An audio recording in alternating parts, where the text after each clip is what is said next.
ಹಾಸನದಲ್ಲಿ ತಲ್ಲಣ ಸೃಷ್ಟಿಸಿರೋ ಹೃದಯಾಘಾತ ಪ್ರಕರಣಗಳು ಮಂಗಳೂರು, ಮಂಡ್ಯ, ದಾವಣಗೆರೆ, ಹಾವೇರಿಯಲ್ಲೂ ಆತಂಕ ಮೂಡಿಸಿವೆ.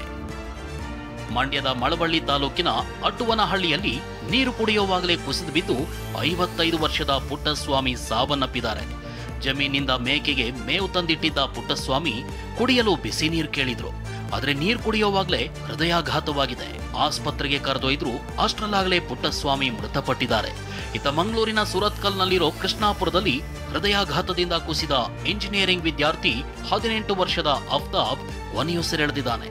ಮನೆಯಲ್ಲಿ ಸ್ನಾನಕ್ಕೆ ಅಂತ ಹೋಗ್ತಿದ್ದಾಗ ಕುಸಿದು ಬಿದ್ದು ಅಫ್ತಾಬ್ ಮೃತಪಟ್ಟಿದ್ದು 18 ವರ್ಷ ವಯಸ್ಸಿಗೆ ಹೃದಯಾಘಾತವಾಗಿರೋದು ಆತಂಕ ಹೆಚ್ಚಿಸಿದೆ. ಇನ್ನು ದಾವಣಗೆರೆಯ ನಾಗರಕಟ್ಟೆಯಲ್ಲಿ 38 ವರ್ಷದ ಮಂಜ್ಯಾ ನಾಯ್ಕಗೆ ಮನೆಯಲ್ಲಿ ಎದೆನೋವು ಕಾಣಿಸಿಕೊಂಡು ಕುಸಿದು ಬಿದ್ದು ಕೊನೆಯುಸಿರೆಳೆದಿದ್ದಾರೆ. ಇತ್ತ ವಿಜಯನಗರ ಜಿಲ್ಲೆಯಲ್ಲಿ ಹೃದಯಾಘಾತವಾಗಿ ಅಂಗಡಿಯಲ್ಲೇ ಕುಸಿದು ಬಿದ್ದು 52 ವರ್ಷದ ಜಯಾಬಾಯಿ ನಿಧನರಾಗಿದ್ದಾರೆ. ಇನ್ನು ಹಾವೇರಿಯ ಮೋಟೆಬೆನ್ನೂರು ಗ್ರಾಮದಲ್ಲಿ ಮಹಾರಾಷ್ಟ್ರ ಮೂಲದ ಲಾರಿ ಚಾಲಕ 50 ವರ್ಷದ ಬಾಬುರಾವ್ ಕಮ್ಮಟ್ ಹೃದಯಾಘಾತದಿಂದ ಮೃತಪಟ್ಟಿದ್ದಾರೆ. 58 ಪುರುಷರು, 28 ಮಹಿಳೆಯರು ಹೃದಯಾಘಾತಕ್ಕೆ ತುತ್ತಾಗಿ ಜೀವ ಬಿಟ್ಟಿದ್ದಾರೆ. ಗದಗ್ನ ಖಾಸಗಿ ಸರ್ಕಾರಿ ಆಸ್ಪತ್ರೆಗಳಲ್ಲಿ 78 ಜನ ಹಾರ್ಟ್ ಅಟ್ಯಾಕ್ ಆಗಿ ಸಾವನ್ನಪ್ಪಿದ್ದಾರೆ. ಸರ್ಕಾರಿ ಆಸ್ಪತ್ರೆಯಲ್ಲಿ 44 ಜನ, ಖಾಸಗಿ ಆಸ್ಪತ್ರೆಗಳಲ್ಲಿ 34 ಜನ ಮೃತಪಟ್ಟಿದ್ದಾರೆ. ಈ ಪೈಕಿ 30 ವರ್ಷ ಒಳಗಿನವರು ಒಬ್ಬರು, 31ರಿಂದ 50 ವರ್ಷದೊಳಗಿನವರು 14 ಜನ, 51ರಿಂದ 70 ವರ್ಷದೊಳಗಿನವರು 44 ಜನ, 71 ವರ್ಷ ಮೇಲ್ಪಟ್ಟವರು 19 ಮಂದಿ ಇದ್ದಾರೆ ಅಂತ ಗದಗ್ ಡಿಎಚ್ಒ ಡಾಕ್ಟರ್ ಎಸ್ ನಿಲಗುಂದ ಮಾಹಿತಿ ನೀಡಿದ್ದಾರೆ. ಆದರೆ ಗದಗ್ನಲ್ಲಿ ಸಾವನ್ನಪ್ಪಿದವರು ಹೃದಯ ಸಂಬಂಧಿ ಕೌಟುಂಬಿಕ ಹಿನ್ನೆಲೆ ಹೊಂದಿದ್ರು ಅಂತ ಡಿಎಚ್ಒ ಮಾಹಿತಿ ನೀಡಿದ್ದಾರೆ. ದೇಶದಾದ್ಯಂತ ಇತ್ತೀಚೆಗೆ ಹೃದಯಾಘಾತ ಹಠಾತ್ ಸಾವುಗಳು ಸಂಭವಿಸುತ್ತಿರುವುದು ಯಾಕೆ, ಕಾರಣಗಳೇನು ಅನ್ನೋದನ್ನ ಭಾರತೀಯ ವೈದ್ಯಕೀಯ ಸಂಶೋಧನಾ ಮಂಡಳಿ ಬಯಲು ಮಾಡಿದೆ. ಭಾರತೀಯ ವೈದ್ಯಕೀಯ ಸಂಶೋಧನಾ ಮಂಡಳಿ ಐಸಿಎಂಆರ್ ಅಧ್ಯಯನದಿಂದ ಹಠಾತ್ ಸಾವುಗಳ ಕಾರಣಗಳು ಪತ್ತೆಯಾಗಿವೆ. ಕೋವಿಡ್ ಸೋಂಕಿನಿಂದಾಗಿ ಆಸ್ಪತ್ರೆಗೆ ದಾಖಲಾಗಿದ್ದವರು, ಹೃದ್ರೋಗದ ಕೌಟುಂಬಿಕ ಇತಿಹಾಸ ಹೊಂದಿರುವವರು, ಜೀವನ ಶೈಲಿಯಲ್ಲಿನ ಬದಲಾವಣೆಗಳೇ ಹಠಾತ್ ಸಾವಿನ ಕಾರಣ ಅಂತ ಇಂಡಿಯನ್ ಜರ್ನಲ್ ಆಫ್ ಮೆಡಿಕಲ್ ರಿಸರ್ಚ್ನಲ್ಲಿ ವರದಿಯಲ್ಲಿ ಪ್ರಕಟವಾಗಿದೆ. ದೇಶದಲ್ಲಿ 18ರಿಂದ 45 ವರ್ಷ ವಯಸ್ಸಿನವರಲ್ಲಿ ಸುಳಿವಿಲ್ಲದ ಹಠಾತ್ ಸಾವುಗಳು ಇದರ ಕಾರಣಗಳ ಕುರಿತು ವರದಿಯಲ್ಲಿ ವಿವರಿಸಲಾಗಿದೆ. ಯುವಜನರು ಆರೋಗ್ಯವಂತರಲ್ಲೇ ಕಂಡುಬರುವ ಹಠಾತ್ ಸಾವು ಈ ಸಾವುಗಳಿಗೆ ಕೋವಿಡ್ ಲಸಿಕೆ ಕಾರಣ ಅಲ್ಲ ಅಂತ ತಜ್ಞರ ವರದಿ ಹೇಳಿದೆ. 2021ರ ಅಕ್ಟೋಬರ್ನಿಂದ 2023ರ ಮಾರ್ಚ್ ಅವಧಿಯಲ್ಲಿ ಈ ಅಧ್ಯಯನ ನಡೆದಿದೆ. ಭಾರತದ 47 ಆಸ್ಪತ್ರೆ, 729 ಹೃದಯಾಘಾತ ಪ್ರಕರಣ, 2916 ಕಂಟ್ರೋಲ್ ಅಧ್ಯಯನ ನಡೆಸಲಾಗಿದೆ. ಸಾವಿಗೂ 24 ಗಂಟೆ ಮೊದಲು ಯಾವುದೇ ಅನಾರೋಗ್ಯದ ಲಕ್ಷಣ ಕಂಡು ಬಂದಿರಲಿಲ್ಲ. ಹಠಾತ್ ಕುಸಿದು ಮೃತಪಟ್ಟವರು ಕೋವಿಡ್ ಲಸಿಕೆ ಪಡೆದಿದ್ರ, ಕೋವಿಡ್ ಬಳಿಕ ಅವರ ಆರೋಗ್ಯದ ಸ್ಥಿತಿ ಮತ್ತು ಹಠಾತ್ ಸಾವಿನ ಬಗ್ಗೆ ಅಧ್ಯಯನ ನಡೆಸಲಾಗಿದೆ. ಮೃತರ ಕುಟುಂಬದ ಆರೋಗ್ಯದ ಇತಿಹಾಸ, ಧೂಮಪಾನ, ಮಾದಕ ವಸ್ತು ಬಳಕೆ, ಮದ್ಯಪಾನ, ಅತಿ ಮದ್ಯಪಾನ, ಸಾವಿಗೂ ಹಿಂದಿನ 2 ದಿನ ತೀವ್ರ ದೈಹಿಕ ಚಟುವಟಿಕೆ ಈ ಕುರಿತು ಮಾಹಿತಿಗಳನ್ನು ತಜ್ಞರು ಕಲೆ ಹಾಕಿದ್ರು. ಅಧ್ಯಯನದ ಪ್ರಕಾರ ಕೋವಿಡ್ ಲಸಿಕೆ ಕನಿಷ್ಠ 1 ಡೋಸ್ ಪಡೆದಿದ್ದರಿಂದ ಹಠಾತ್ ಸಾವಿನ ಸಾಧ್ಯತೆ ಕಡಿಮೆಯಾಗಿದೆ. ಕೋವಿಡ್ ಬಳಿಕ ಇತರೆ ಆರೋಗ್ಯ ಸಮಸ್ಯೆಗಳಿಂದ ಆಸ್ಪತ್ರೆಗೆ ದಾಖಲಾಗಿರುವುದು, ಸಾವಿಗೂ 48 ಗಂಟೆ ಮೊದಲು ಅತಿ ಮದ್ಯಪಾನ, ಮಾದಕ ವಸ್ತುಗಳನ್ನು ಬಳಸಿರೋದು, ತೀವ್ರ ದೈಹಿಕ ಚಟುವಟಿಕೆ ನಡೆಸಿರೋದು ಸಾವಿಗೆ ಕಾರಣವಾಗಿರುವ ಸಾಧ್ಯತೆ ಇದೆ ಅಂತ ತಿಳಿಸಲಾಗಿದೆ.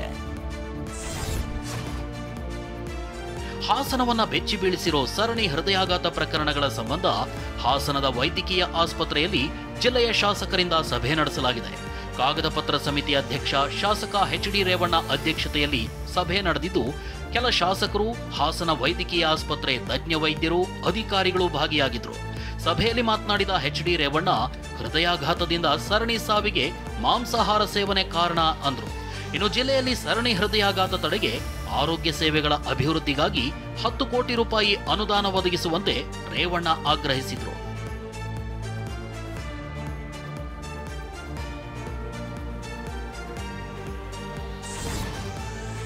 ನಟ ದರ್ಶನ್ ಡೆವಿಲ್ ಸಿನಿಮಾ ಶೂಟಿಂಗ್ಗಾಗಿ ವಿದೇಶಕ್ಕೆ ತೆರಳಲು ಕೋರ್ಟ್ ಅನುಮತಿ ನೀಡಿದೆ. ಜುಲೈ 11ರಿಂದ ಜುಲೈ 30ರ ತನಕ ದರ್ಶನ್ ವಿದೇಶಕ್ಕೆ ತೆರಳಲು ಕೋರ್ಟ್ ಪರ್ಮಿಷನ್ ನೀಡಿದೆ. ಈ ಹಿಂದೆ ದರ್ಶನ್ ಜುಲೈ 1ರಿಂದ ಜುಲೈ 25ರವರೆಗೆ ಯುರೋಪ್, ದುಬೈಗೆ ಶೂಟಿಂಗ್ ತೆರಳಲು ಅನುಮತಿಯನ್ನ ಕೋರಿದ್ರು. ದರ್ಶನ್ ಜೀವನೋಪಾಯಕ್ಕೆ ನಟನೆಯನ್ನ ವೃತ್ತಿಯಾಗಿ ಸ್ವೀಕರಿಸಿದ್ದಾರೆ. ಹೀಗಾಗಿ ಶೂಟಿಂಗ್ಗೆ ತೆರಳಲು ಅನುಮತಿ ನೀಡಬೇಕು ಅಂತ ವಕೀಲರು ಮನವಿ ಮಾಡಿದ್ರು.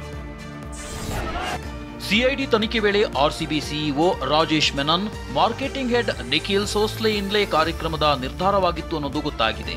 ಪೊಲೀಸ್ ಇಲಾಖೆ ಹಾಗೂ ಕೆಎಸ್ಸಿಎ ಕಾರ್ಯಕ್ರಮವನ್ನ ಮುಂದೂಡಿಕೆ ಮಾಡುವ ಅಭಿಪ್ರಾಯ ನೀಡಿತ್ತು. ಆದರೆ ಕೊಹ್ಲಿಯ ಕಾರಣ ಹೇಳಿ ನಾಳೆಯೇ ಕಾರ್ಯಕ್ರಮ ಆಯೋಜನೆ ಆಗ್ಬೇಕಂತ ಕೊಹ್ಲಿ ಆಪ್ತ ನಿಖಿಲ್ ಸೋಸ್ಲೆ ಅತಿಯಾದ ಒತ್ತಡ ಹೇರಿದ್ದಾನೆ. ಕೊಹ್ಲಿ ಯುಕೆಗೆ ಹೋಗಬೇಕು, ಮುಂದೂಡಿದ್ರೆ ಕೊಹ್ಲಿ ಬರಲ್ಲ ಅಂತ ನಿಖಿಲ್ ಸೋಸ್ಲೆ ಒತ್ತಡ ಹೇರಿದ್ದ ಎನ್ನಲಾಗಿದೆ. ಇದಲ್ಲದೆ ತನಿಖೆ ವೇಳೆ ಹಲವು ವಿಚಾರಗಳು ಪತ್ತೆಯಾಗಿದ್ದು ಎಲ್ಲಾ ಅಂಶಗಳನ್ನು ಸಿಐಡಿ ವರದಿಯಲ್ಲಿ ದಾಖಲಿಸಲಾಗಿದೆ. ಎಐಸಿಸಿ ಅಧ್ಯಕ್ಷ ಮಲ್ಲಿಕಾರ್ಜುನ ಖರ್ಗೆ ಸಾರ್ವಜನಿಕ ಸಮಾವೇಶದಲ್ಲಿ ರಾಷ್ಟ್ರಪತಿ ದ್ರೌಪದಿ ಮುರ್ಮು ಅವರನ್ನ ಹಾಗೂ ಅವರ ಸಮುದಾಯವನ್ನ ಅವಮಾನಿಸಿದ್ದಾರೆ ಅಂತ ಬಿಜೆಪಿ ಕಿಡಿಕಾರಿದೆ. ಛತ್ತೀಸ್ಗಢದ ರಾಯ್ಪುರದಲ್ಲಿ ನಡೆದ ಸಮಾವೇಶದಲ್ಲಿ ರಾಜ್ಯದಲ್ಲಿ ದೊಡ್ಡ ಮಟ್ಟದಲ್ಲಿ ನಡೆಯುತ್ತಿರುವ ಮರಗಳ ಮಾರಣ ಹೋಮದ ವಿಚಾರದ ಬಗ್ಗೆ ಖರ್ಗೆ ಮಾತನಾಡಿದ್ರು. ಈ ವೇಳೆ ಖರ್ಗೆ ಅವರು ಮುರ್ಮುಜಿ ಬದಲಿಗೆ ಮುರ್ಮಾಜಿ ಎಂದು ಕರೆದಿದ್ದಾರೆ. ಇನ್ನು ಕೋವಿಂದ್ ಹೆಸರು ಉಚ್ಚರಿಸುವ ಮೊದಲು ಕೋವಿಡ್ ಎಂದಿದ್ದು ಬಳಿಕ ತಪ್ಪನ್ನ ಸರಿಪಡಿಸಿಕೊಂಡಿದ್ದಾರೆ. तो बड़े बोलेंगे, मुर्मा जी को हम प्रेसिडेंट ऑफ इंडिया बनाए, कोविंद को हमने प्रेसिडेंट बनाया. हाँ भाई बनाए, कई के लिए बनाए? हमारी संपत्ति छीनने के लिए बनाए, हमारे जंगल छीनने के लिए बनाए. ಖರ್ಗೆ ಅವರು ಬೇಕಂತಲೇ ದ್ರೌಪದಿ ಮುರ್ಮು ಅವರನ್ನ ಅವಮಾನಿಸಿದ್ದಾರೆ ಎಂದು ಆರೋಪಿಸಿರುವ ಬಿಜೆಪಿ ರಾಷ್ಟ್ರೀಯ ವಕ್ತಾರ ಗೌರವ್ ಭಾಟಿಯಾ ಖರ್ಗೆ ಸಾರ್ವಜನಿಕವಾಗಿ ಕ್ಷಮೆ ಕೇಳಬೇಕು ಎಂದಿದ್ದಾರೆ. ಬಿಹಾರದಲ್ಲಿ ವಿಧಾನಸಭಾ ಚುನಾವಣೆಯ ರಣಕಣ ರಂಗೇರಿದೆ. ಚುನಾವಣೆಗೂ ಮುನ್ನ ಸಿಎಂ ನಿತೀಶ್ ಕುಮಾರ್ ಬಿಹಾರದ ಮಹಿಳೆಯರಿಗೆ ಭರ್ಜರಿ ಗಿಫ್ಟ್ ನೀಡಿದ್ದಾರೆ. ಬಿಹಾರದ ಮಹಿಳೆಯರಿಗೆ ಸರ್ಕಾರಿ ಸೇವೆಗಳಲ್ಲಿ 35% ಮೀಸಲಾತಿ ಘೋಷಿಸಿದ್ದಾರೆ. ಎಲ್ಲ ರಾಜ್ಯ ಸರ್ಕಾರಿ ಸೇವೆಗಳಲ್ಲಿ ಎಲ್ಲ ವರ್ಗ ಮತ್ತು ಪ್ರಕಾರದ ಹುದ್ದೆಗಳಿಗೆ ನೇರ ನೇಮಕಾತಿಯಲ್ಲಿ ಬಿಹಾರದ ಮಹಿಳಾ ಅಭ್ಯರ್ಥಿಗಳಿಗೆ ಪ್ರತ್ಯೇಕವಾಗಿ 35% ಮೀಸಲಾತಿ ಇರಲಿದೆ ಅಂತ ನಿತೀಶ್ ಕುಮಾರ್ ಹೇಳಿದ್ದಾರೆ.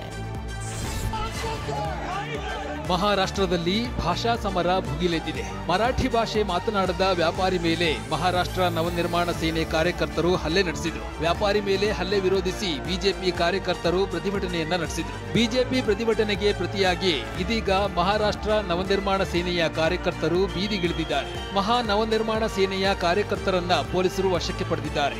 ಈ ವೇಳೆ ಪೊಲೀಸರು ಮತ್ತು ಎಂಎನ್ಎಸ್ ಕಾರ್ಯಕರ್ತರ ನಡುವೆ ವಾಗ್ವಾದವೇ ನಡೆದಿದೆ.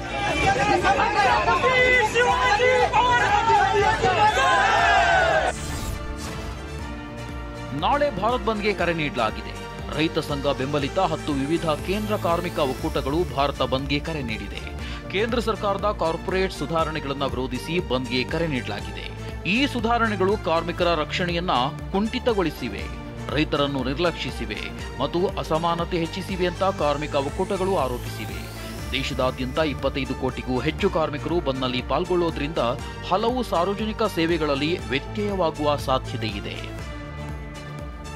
ನಾಳೆ ಭಾರತ್ ಬಂದ್ನಲ್ಲಿ ಬ್ಯಾಂಕ್ ಸಿಬ್ಬಂದಿ ಪಾಲ್ಗೊಳ್ಳುವ ಸಾಧ್ಯತೆ ಹಿನ್ನೆಲೆ ಸಾರ್ವಜನಿಕ ವಲಯದ ಬ್ಯಾಂಕ್ಗಳು, ವಿಮಾ ಕಂಪನಿಗಳು ಕಾರ್ಯನಿರ್ವಹಿಸುವ ಸಾಧ್ಯತೆ ಇಲ್ಲ.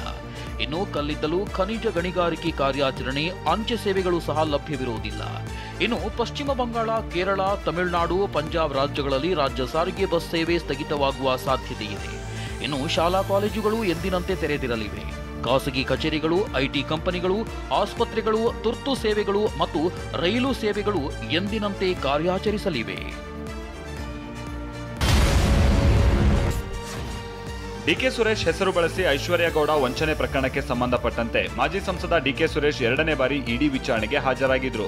ವಿಚಾರಣೆ ಬಳಿಕ ಮಾತನಾಡಿ, ವೈಯಕ್ತಿಕ ಆಸ್ತಿ ಮತ್ತು ದಾಖಲೆ ಕೇಳಿದ್ದರು, ಅದನ್ನ ಕೊಟ್ಟಿದ್ದೀನಿ ಎಂದಿದ್ದಾರೆ. ವೈಯಕ್ತಿಕವಾಗಿ ನನ್ನ ಆದಾಯ ಮತ್ತು ಆಸ್ತಿಗೆ ಸಂಬಂಧಪಟ್ಟಂಥ ಮಾಹಿತಿಗಳನ್ನು ಕೇಳಿದರು. ಆ ಎಲ್ಲವನ್ನು ಕೂಡ ಇವತ್ತು 2025 ಆರ್ಸಿಬಿಗೆ ಪರ್ವಕಾಲ. ಸೀಸನ್ 18ರಲ್ಲಿ ಚೊಚ್ಚಲ ಕಪ್ ಗೆದ್ದ ಆರ್ಸಿಬಿ ಆರ್ಥಿಕ ಮೌಲ್ಯದಲ್ಲೂ ಮತ್ತೊಂದು ಗರಿಯನ್ನ ಮುಡಿಗೇರಿಸಿಕೊಂಡಿದೆ. 2224 ಕೋಟಿ ಬ್ರ್ಯಾಂಡ್ ಮೌಲ್ಯ ತಲುಪುವ ಮೂಲಕ ಆರ್ಸಿಬಿ ಚೆನ್ನೈ ಸೂಪರ್ ಕಿಂಗ್ಸ್ ಹಿಂದಿಕ್ಕಿ ಲೀಗ್ನ ಅತ್ಯಂತ ಮೌಲ್ಯಯುತ ಫ್ರಾಂಚೈಸಿ ಎನಿಸಿಕೊಂಡಿದೆ. ಚೆನ್ನೈ 2019 ಕೋಟಿ, 3ನೇ ಸ್ಥಾನದಲ್ಲಿ ಮುಂಬೈ 1961 ಕೋಟಿ ಬ್ರ್ಯಾಂಡ್ ಮೌಲ್ಯ ಹೊಂದಿದೆ. ಯುವತಿ ಮೇಲೆ ಲೈಂಗಿಕ ದೌರ್ಜನ್ಯ ಆರೋಪ ಹೊತ್ತಿದ್ದ ಆರ್ಸಿಬಿ ತಂಡದ ಆಟಗಾರ ಯಶ್ ದಯಾಳ್ ವಿರುದ್ಧ ಎಫ್ಐಆರ್ ದಾಖಲಾಗಿದೆ.